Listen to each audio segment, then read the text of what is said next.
especialmente al profesor Miguel Ayuso, al doctor Rodrigo Ruiz Velasco y a Óscar Méndez, que me han hecho el favor de invitarme personalmente para estar aquí el día de hoy. En segundo lugar, destacar que es un verdadero privilegio estar aquí y ahora, porque el ubi et quando de este evento me parece que es realmente inmejorable. Del cuándo ya se ha hablado anteriormente. Estamos celebrando el martirio de San Felipe de Jesús en 1597, al que por superposición sincrética del Estado liberal se le empató el aniversario de la Constitución, no de 1917, sino originariamente de 1857, que fue reformada porque el Congreso Constituyente Queretano de 1916-1917 fue convocado para reformar dicha Constitución. Y por cierto, que a la luz de ello resultó ilegal porque no fue convocado conforme a las prevenciones constitucionales para tales efectos. Y en tercer lugar, por cuanto que en 1926, el 5 de febrero, se producían precisamente las célebres declaraciones del arzobispo de la Ciudad de México, Morey del Río, que en cierto sentido excitaron las iras del presidente Calles, que ya las traía consigo desde tiempo atrás y que dieron origen al tema sobre el que habrá de versar la ponencia que quiero compartir con ustedes, que se intitula La legislación antirreligiosa en México durante el periodo revolucionario, 1917-1940. Y lo primero que debo decir es que hay que justificar el que esté prolongando del final de la revolución hacia 1929, precisamente con los arreglos, si arreglos pueden llamarse, de 1929 hasta 1940. Pero es que sucede que esos arreglos no fueron respetados y lo empezaron a hacer hasta finales del gobierno cardenista. Y por ende, por lo menos la legislación antirreligiosa revolucionaria debe comprender un espacio que trasciende históricamente a la propia revolución, con la ley de nacionalización de Cárdenas, con la reforma educativa al artículo 3º constitucional y la propia legislación en materia educativa. Pero antes de hacerlo, yo necesito expresarles también, así como lo he hecho con mi agradecimiento, mi pudor por participar en este espacio, después de mi maestro, don Jaime del Arenal, por quien siento una gran admiración, lo mismo que por los demás ponentes, en primerísimo lugar, por Jean Meyer, por Fernán Altuve y por Óscar Méndez. Siento un gran pudor y por eso pido su indulgencia para escucharme. No tendré mucho más que aportar después de lo que han venido oyendo de parte de, pues, todos los que me han antecedido en el uso de la palabra. Lo primero que quisiera decir es que la legislación antirreligiosa en México tuvo hondas consecuencias no solo en el mundo del derecho, sino en el mundo del conjunto de la sociedad y de la cultura en México. El derecho, precisamente en tanto que disciplina a la sociedad y la disciplina conforme a ciertos referentes culturales, tiene una profunda incidencia en la realidad sociocultural. Y desde luego el derecho ha sido un cauce de expresión, como bien lo dijo el profesor del Arenal, de esa tendencia megalómana del Estado moderno contemporáneo que quiso expropiarlo para a partir del mismo poder controlar, poder disciplinar propiamente a la sociedad. Y para ello, en primer lugar, desvinculó al derecho de su contenido ético. Esto lo empieza a hacer ya desde la época de la modernidad, porque hay que entender efectivamente que el derecho de la modernidad tiene una andadura muy particular que se identifica con esa supuesta neutralidad de la que también ya habló el profesor Méndez, y que tenía toda la razón al decir que esa neutralidad no es neutra, sino que crea por el contrario un vacío que es aprovechado instrumentalmente por el Estado para imponer determinados contenidos. Y esos contenidos fueron precisamente aquellos que quiso imponer el Estado que deriva de la reforma protestante hacia el siglo XVI y que es eliminar a la cristiandad, que tenía, como bien sabemos, esta cristiandad dos polos fundamentales, el poder político y el poder religioso. Y entonces de lo que se trata precisamente es, como señaló el profesor del Arenal, de someter hasta el avasallamiento a la iglesia, hasta el punto y extremo, como bien decía, por la Constitución de 17, de plano, declararla muerta civilmente, es decir, de suprimir su existencia jurídica, negándole lo esencial, su personalidad jurídica, desconociendo en definitiva su realidad. Ya el profesor del Arenal se refirió también al desenvolvimiento que en el ámbito jurídico tuvo nuestro constitucionalismo y en general nuestro derecho desde nuestras primeras constituciones hasta particularmente el triunfo del liberalismo en 1857. El periodo precedente es un periodo en el cual el Estado liberal ciertamente se impone, pero se impone todavía reconociendo, por un lado, la naturaleza o asumiendo la confesionalidad religiosa, bien que sí, queriendo pues emplear o servirse del regio patronato indiano, pretendiendo sustentar como causaviente del mismo, cuestión que es disputada, pero que desde luego le interesa para poder también, a través del derecho eclesiástico del Estado, introducirse e influir respecto del gobierno de la Iglesia. Esto, por lo demás, no es algo nuevo. Esta es una tendencia cesaropapista que viene desde la antigüedad y que rompe precisamente esta independencia, esta necesaria separación, pero separación con colaboración, que es la que debe presidir precisamente las relaciones entre la Iglesia y el Estado, pero que va a romper después o va a pretender fracturar después de una manera muy distinta el Estado mexicano a partir de la primera prerreforma de Valentín Gómez Farías hacia 1833, y después se vienen una serie de acontecimientos que pasan por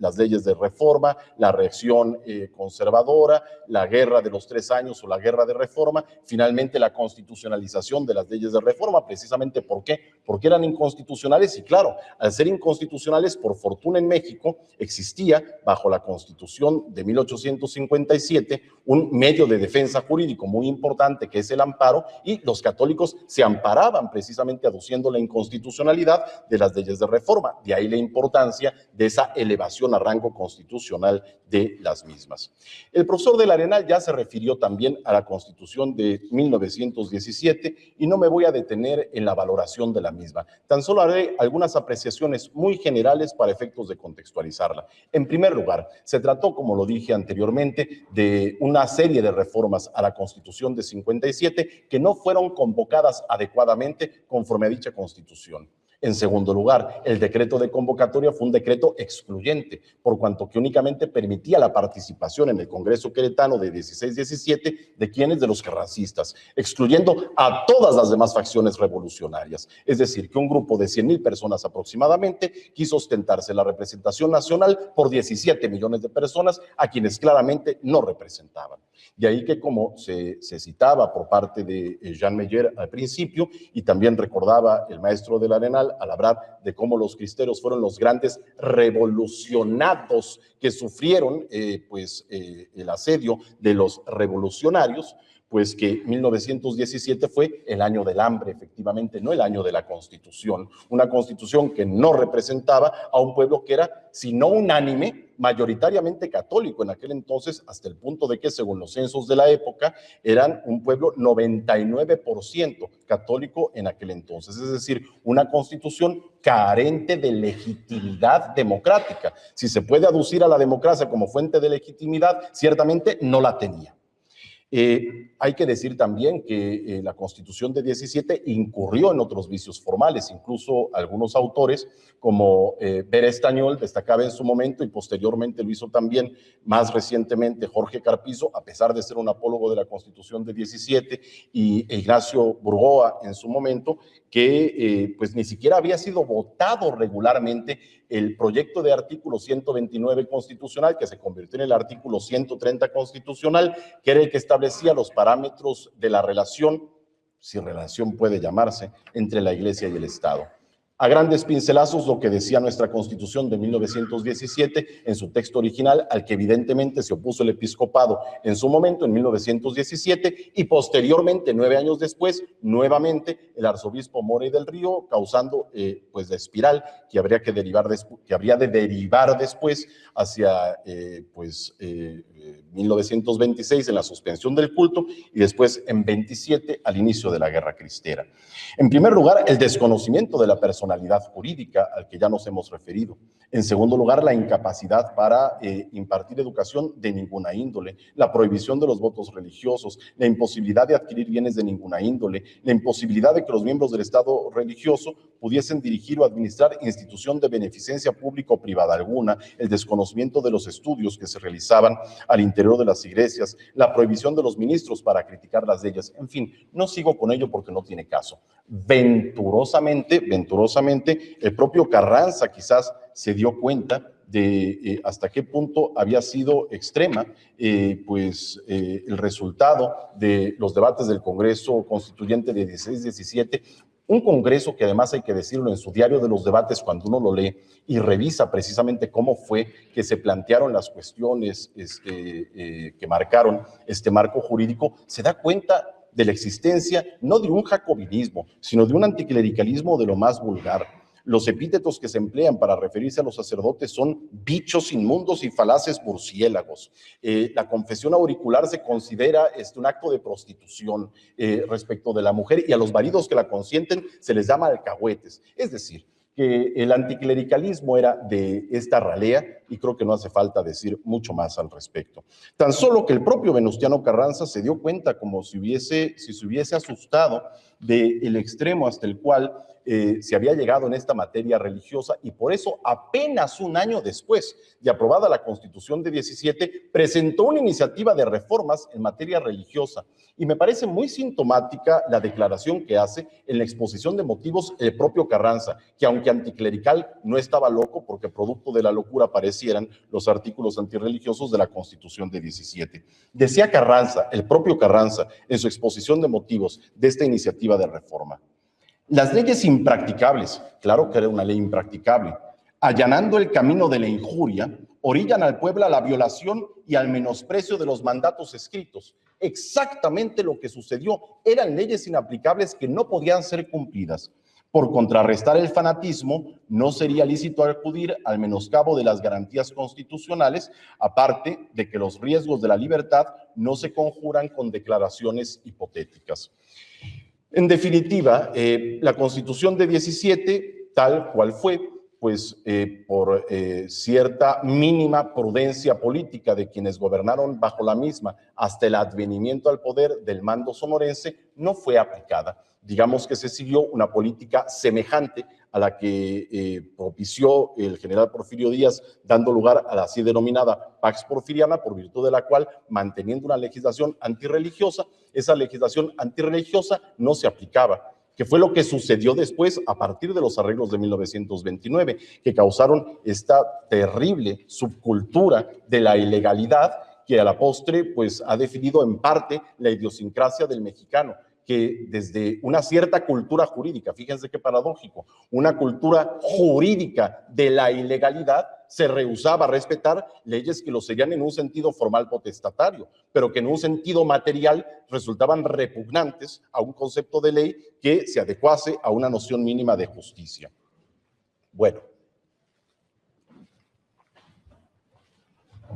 bajo la Constitución de 1917, es precisamente bajo el gobierno o durante el gobierno del presidente Calles y precisamente en el año de 1926 que se empiezan a producir, que se empiezan a promulgar una serie de disposiciones normativas que ciertamente van a agravar la situación de los católicos.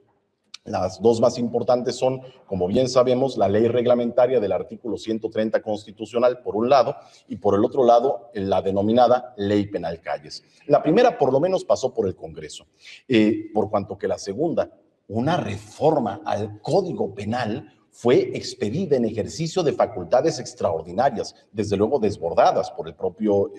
presidente en el acto mismo de su promulgación. Pero bueno, por lo que hace a la ley reglamentaria del artículo 130 constitucional, a la que también claramente en este artículo del Universal o en esta declaración que hace en el periódico Universal el día de hoy, pero de 1926, el arzobispo Morey del Río, era del tenor literal siguiente. En primer lugar, por lo que respecta a los actos del registro civil y particularmente al matrimonio, establece que los ministros solo podrán proceder al rito religioso cuando acrediten que se han cumplido las disposiciones de las leyes y deban comprobarlo con los certificados correspondientes. Esta disposición podría entenderse si no fuera aparejado su incumplimiento de penas, como eventualmente fue penada, lo que me parece que ya desborda propiamente lo que vendría a ser el alcance que en justicia podría dársele a una disposición de esta índole. En segundo lugar, destaca el artículo 6, cuando dice que las asociaciones religiosas denominadas ideas, cualquiera que sea su credo, no podrán tener en ningún caso capacidad para adquirir, poseer o administrar bienes. Ojo, y las personas que oculten los bienes y capitales pertenecientes a las iglesias, que sean de los que éstas no pueden adquirir, que no podían adquirir ninguno, poseer o administrar, o que sirvan de interpósita persona, serán castigadas, anticipando precisamente las penas que serían incluidas después en el Código Penal Calles. Muy interesante resulta, bueno, la limitación que se hace a los ministros de culto, que por el ascendiente que podían tener, sobre su feligresía, eran sujetos bajo esta ley reglamentaria a la vigilancia de la autoridad. Es decir, se les consideraba sujetos peligrosos, que podían ser investigados bajo sospecha y a quienes por lo mismo podía imponérseles una estrecha supervisión que claramente coartaba e intimidaba su libertad. El artículo 8 prohibía que los ministros pudiesen realizar cualquier crítica al gobierno. El artículo 16 prohibía que las publicaciones periódicas de carácter confesional comentasen,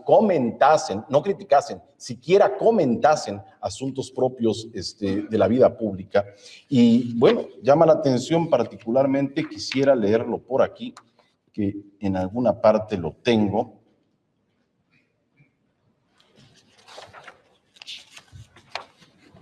Un dispositivo que me parece verdaderamente increíble.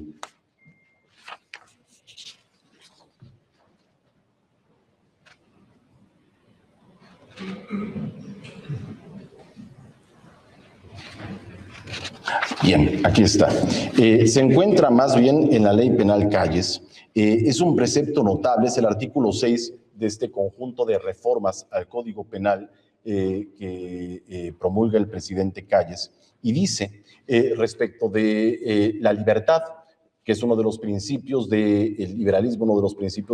es precisamente el que el Estado deja de coaccionar pues el compromiso asumido por un religioso cuando hace un voto perpetuo. Esto se entiende que el Estado no preste esta coacción a quienes deseen, por así decirlo, liberarse de un voto religioso. Pero lo que no se entiende es este dispositivo que, si me permiten, lo voy a leer porque me parece que tiene un gran interés. Cuando se compruebe que las personas exclaustradas vuelven a reunirse en comunidad después de la disolución de ella, serán castigadas con la pena de 1 a 2 años. Fíjense ustedes qué paradoja. En nombre de la libertad se suprime la coacción del voto religioso. Eso parece razonable. Pero si aquellas personas que voluntariamente desean permanecer en su voto religioso proceden de esa manera, no solamente se las coarta la libertad para hacerlo, sino que se les priva de la libertad, considerándolas como acreedoras de una pena privativa de la libertad. Es que resulta un despropósito de tal magnitud que realmente, por más que yo leo y vuelvo a leer este artículo, no me cabe en la cabeza. Bueno, la Ley Penal Calles, como decíamos, pues tipifica una serie de delitos que son verdaderamente notables. Algo que llama particularmente la atención respecto de la misma y que quisiera leerles a ustedes es la definición del sujeto activo del delito, es decir, de aquella persona a la que la ley considera como delincuente. Dice,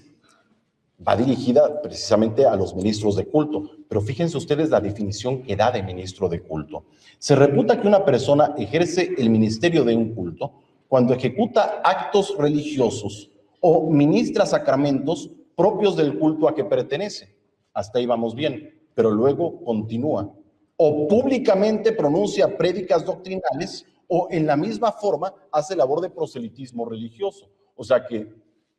desde esta descripción legal, en este momento, yo mismo sería un ministro de culto y podría estar sometido a las penas propias de los ministros de culto. El portar algún distintivo que me identificase precisamente como religioso sería considerado como un delito. Otro delito más notable que establece la Ley Penal Calles es incitar a los hijos a la religión, es decir, a que tomen las órdenes sagradas. Sí, pero no solamente emplea la palabra incitar, sino también inclinar, de manera tal que se llegó a discutir si podría considerarse como típica, es decir, como delictiva, la conducta de un buen padre de familia que le enseña a rezar a sus hijos, porque ya los está inclinando desde la infancia, parecería, a que pudieran asumir el estado religioso.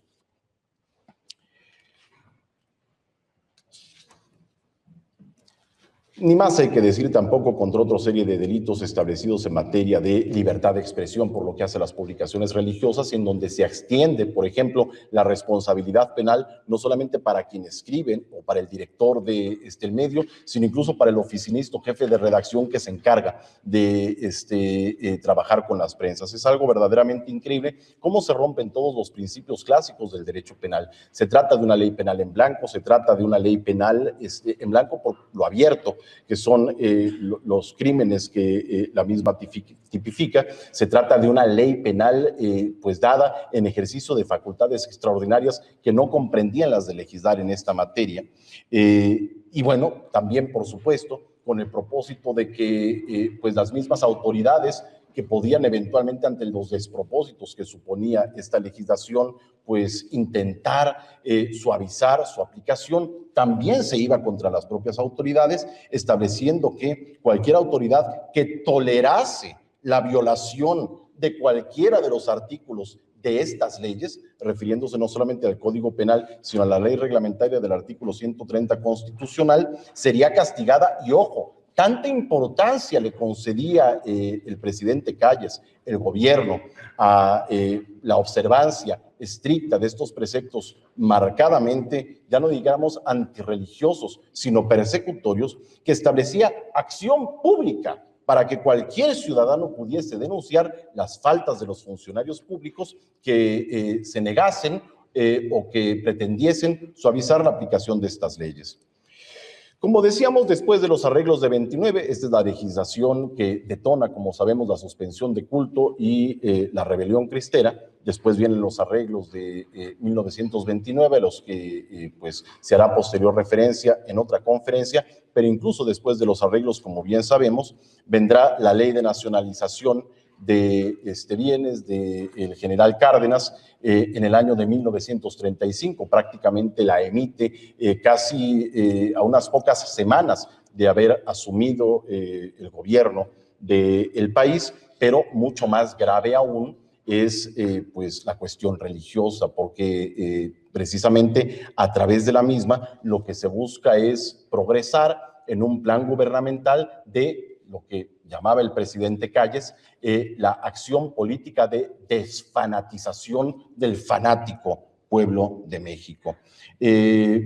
Una reforma constitucional de 1934 en la que se establece, como sabemos, que la educación pública en México será socialista y que la educación que se brinde en los planteles privados también debiera pegarse precisamente a ese criterio. No me resta para describir este marco, sino referirme en complemento a esta legislación federal, la Constitución de 1917, la ley reglamentaria del artículo 130 constitucional, las leyes de nacionalización, las leyes en materia educativa, que referirme a la legislación estadual, es decir, a la legislación de las entidades federativas de los distintos estados de la República, que eran competentes por ministerio de la Constitución de manera concurrente con la Federación para legislar en la materia. Y es muy interesante destacar algunas normas que son pues de varios de ustedes conocidas, pero que no por conocidas dejan de ser impresionantes. Una de ellas es precisamente el famoso decreto del gobernador de Tabasco, Tomás Garrido Canaval, del 6 de marzo de 1925, que establece los famosos requisitos que son necesarios para ejercer el culto religioso. Pide que sean tabasqueños por nacimiento, es decir, ya no puede ser ministro de culto, pues ya no digamos un religioso extranjero, lo que es completamente común en la Iglesia Católica, sino que tiene que ser tabasqueño. Bueno, con 5 años de residencia en el Estado. Bueno, mayor de 40 años. Bueno, de buenos antecedentes de moralidad. Caray, lógico, pero además casado. Tiene que acreditar estar casado para poder ejercer el ministerio en Tabasco. En otros estados se considera que los ministros de culto que no se encuentren registrados en un registro que se dispuso existiese precisamente para tenerlos estrechamente vigilados, se les consideraba, al igual que los mendigos, las prostitutas, como malvivientes, como también se consideraban malvivientes y vagos que podían ser sujetos de arresto domiciliario, fíjense ustedes, a los fabricantes de fetiches y estampas religiosas y a los expendedores de libros o folletos o impresos por los que se pretendan inocular prejuicios religiosos. Todos ellos serían considerados como vagos y malvivientes bajo una legislación administrativa de la época que establecía la posibilidad de arrestarlos.